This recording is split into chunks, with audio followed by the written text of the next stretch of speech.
जय हिंद दोस्तों। टाइटल आप लोग वीडियो में देख चुके हैं कि चंपारण सत्याग्रह के बारे में ही हम इस वीडियो में बात करने वाले हैं। काफ़ी शॉर्ट फॉर्म में लिखे हैं, लेकिन पूरी बात समझाने की मैं प्रयास करूंगा इस वीडियो में। लास्ट तक आप लोग जरूर बने रहिएगा। आप लोग जानते हैं कि चंपारण सत्याग्रह 1917 में शुरू हुआ था। इसके पीछे की कहानी मैं थोड़ी सी समझाना चाहूँगा आप लोगों को। 1859 या 60, 1860 आप कह सकते हैं। 1860 में पश्चिम बंगाल में एक नील क्रांति हुई थी।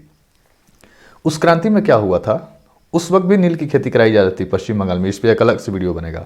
पश्चिम बंगाल में जो ब्रिटिश थे, उन्हें गोरे बागान मालिक कहा जाता था, वो एक अनुबंध करवा लिए थे और अनुबंध करा के किसान से जबरदस्ती उनके खेतों पर नील की खेती करवाते थे अपने मुनाफे के लिए।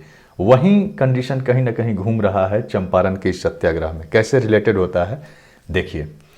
चंपारण में एक स्थानीय आंदोलनकारी थे राजकुमार शुक्ला। राजकुमार शुक्ला गांधी जी को बुलाते हैं चंपारण कि एक बार चंपारण आइए और जो किसान के यहाँ हालात हैं उनको देखिए, किस प्रकार से उनका शोषण किया जा रहा है, और सत्याग्रह के लिए प्रेरित करते हैं उनको।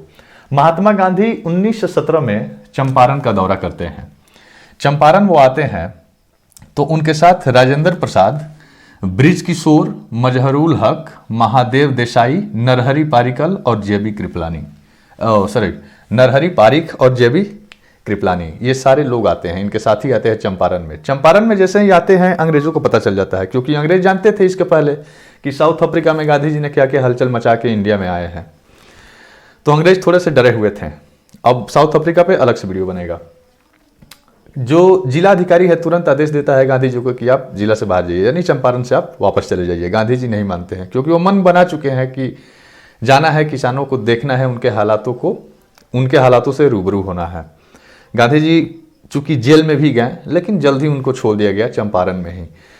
अंत में ब्रिटिश गवर्नमेंट उन्हें आदेश दे देती है कि चंपारण के हर गांव में आप जा सकते हैं, घूम सकते हैं। गांधी जी चंपारण के हर गांव में जाते हैं, घूमते हैं, देखते हैं किसानों के हालात से। दो तीन चीजें वो देखते हैं वहां पे। एक तो देखते हैं कि जबरदस्ती नील की खेती कराई जा रही है किसानों से, और दूसरा चीज ये देखते हैं कि जो किसान का रहन सहन है, गाँव के स्तर पे जो लोग रहते हैं काफी गरीब, मतलब झोपड़ी में रहना और गंदगी, मतलब तमाम तरीके की चीजें देखते हैं कि किस तरीके से उनका पूरा शोषण हो रहा है वहां पे चंपारण में। गांधी जी मन ही मन संकल्प ले लेते हैं कि एक सत्याग्रह मैं यहाँ पे चलाऊंगा ही चलाऊंगा, अंग्रेजों से छुटकारा दिला के ही रहूंगा यहाँ पे चंपारण के लोगों को। और गांधी जी अपना सत्याग्रह शुरू करते हैं। इसके पहले थोड़ा सा देख लीजिए तीन कठिया प्रणाली क्या होती थी। मान लीजिए एक किसान के पास 20 कट्ठा जमीन होता था, तो उसमें से जो 3 कट्ठा जमीन सबसे उपजाऊ होता था उस पे नील की खेती करना अनिवार्य कर दिया था अंग्रेजों ने।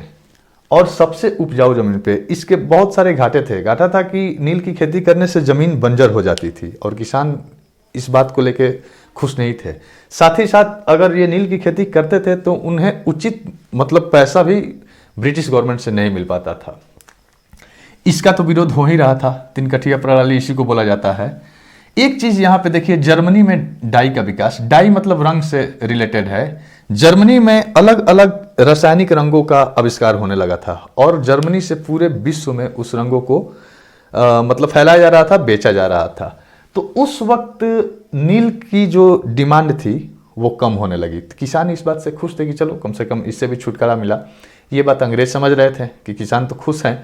अब अंग्रेज क्या करते हैं कि वो कुछ ही किसान को आदेश देते हैं कि आप लोग नील की खेती करें, और कुछ किसानों को अपनी अन्य खाद्य फसलों के लिए बोल दिया जाता है कि आप लोग अपना कर सकते हैं, जो भी फसल बोना है वो ये।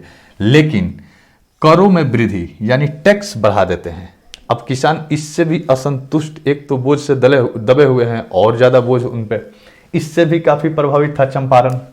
यानी तीन कठिया प्रणाली और करों में वृद्धि, इन दोनों के लिए सत्याग्रह महात्मा गांधी ने चंपारण में स्टार्ट कर दिया और काफी लोग शामिल हुए उस मतलब सत्याग्रह में। चूंकि गांधी जी का ये 1917 में भारत में पहला सत्याग्रह था, इस बात को भी आप लोग याद रखिएगा।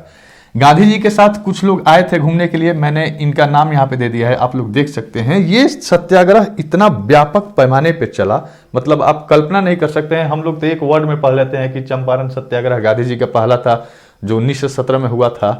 गांधी जी गांव गांव घूमे थे और हर गांव के लोग यानी भारत के लोग उनके पीछे पीछे चल रहे थे। इतना बड़ा आंदोलन था और अंततः सरकार को झुकना पड़ा और गांधी जी की मांगे जो थी उसको भी पूरा करना। देखिए गांधी जी की क्या क्या मांगे थी। पहले तो नील की खेती को समाप्त किया जाए। सरकार इस बात को मान गई, ब्रिटिश हुकूमत, कि नील की खेती को हम लोग समाप्त कर देंगे।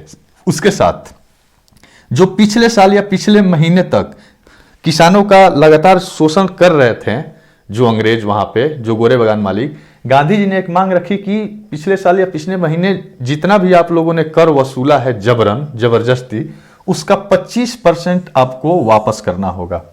इस मांग को भी अंग्रेज मान लेते हैं और जो कर धोखे से कहें या फिर शोषण करके वसूले हुए थे उसका 25% अंग्रेज किसानों को वापस दे देते हैं। लगभग कुछ साल तक खेती तो चलता है, नील की खेती तो तुरंत समाप्त हो जाती है, लेकिन ऐसा कहा जाता है कि आने वाले दशक में नील की खेती पूर्ण रूप से वहां पे समाप्त हो गई। हिस्ट्री जब आप पूरा पढ़ेंगे तो आप समझेंगे कि किस तरीके से कोई आंदोलन चलता है तो किसी कार्य का निष्पादन किस स्तर तक होता है। ऐसा नहीं है कि मान गए और कल से ही नील की खेती पूर्ण रूप से समाप्त हो गई। कुछ किसान उसमें भी रहते हैं जो कि कुछ महीनों या कुछ सालों तक थोड़े थोड़े अपने जीविका को चलाने के लिए उस नील की खेती को करते रहते हैं। एकाएक समाप्त नहीं हो जाता है, ये लंबा चौड़ा सब्जेक्ट हो जाएगा, उसको छोड़िए, आगे बढ़ते हैं। तो 25% कर को वापस कर दिया गया, नील की खेती समाप्त कर दी गई। और ये कुछ नाम है, इसको हम याद करके रखेंगे। अनुग्रह नारायण सिन्हा, रामनवमी प्रसाद और शंभू शर्मा, ये 3 सक्रिय नेता थे जो कि चंपारण सत्याग्रह में गांधी जी के साथ साथ खड़े हुए थे।